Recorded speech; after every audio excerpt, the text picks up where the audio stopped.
We are going to show you what to do with our vegetable garden mix. We've built a raised bed here with our garden sock, which I'll go into later, and kind of this dead space in the backyard. You can use the garden sock to build a bed instead of using wood or using brick or rock or whatever, and then we filled it with our vegetable garden mix. Our vegetable garden mix is a third loam, a third sand, and a third compost. It's very free draining. One thing about vegetables, they do not like to have wet feet, don't like their roots to sit in water. So the three ingredients of the veggie mix really ensure that drainage. Another thing is you really need to remember to fertilize. Vegetables are heavy feeders.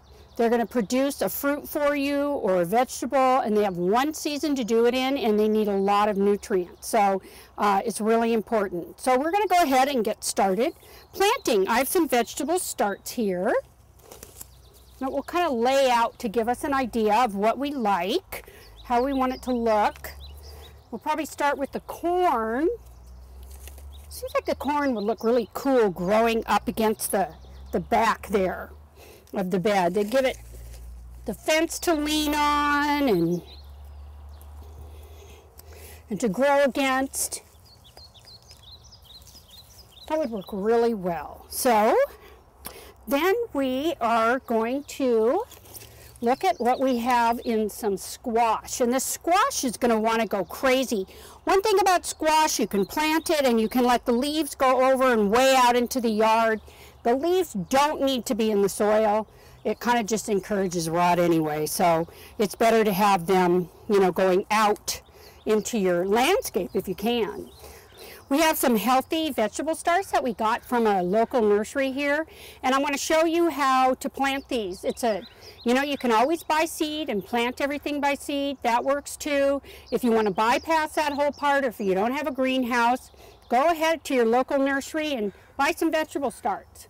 So you just want to put a little hole in there. One thing about the vegetable mix, it's nice and loamy and loose, so it's very easy to put a hole in there. You want to make sure that the plant is in there, and you kind of want to make sure and push down so it's able to stand up. These may need a support. Probably as they start to grow and get bigger, they are probably going to need a support. And there's a lot of different options that you can use to support things that are going to be tall in your vegetable garden. So I was thinking this would look really good, kind of growing over the edge of our garden sock that we have here. So if you're planting this, and you notice that there's broken pieces, just pop them off. Pop them off as close to the roots as possible, and they'll come back. Gives them a better start than leaving them hanging there, because then the plant's going to try to continue to send energy out to those broken spots, and it really doesn't need to. So we're just going to plant this here, and this will kind of grow over the top and look really pretty, and you should get some really great spaghetti squash out of that. Okay, so I think we're going to put this other squash over on this side over here. That way the plant can grow and kind of hang over the top of this sock, and the leaves can kind of fill in this area here. It'll be really pretty. You don't really need to have all the leaves up in here. It's really not necessary. So what you want to do is just pop that puppy in there. Get it in nice and firm around the soil. Everything's still pretty wet, so you need to really try to be careful of those roots that are still really wet. Break off any broken pieces.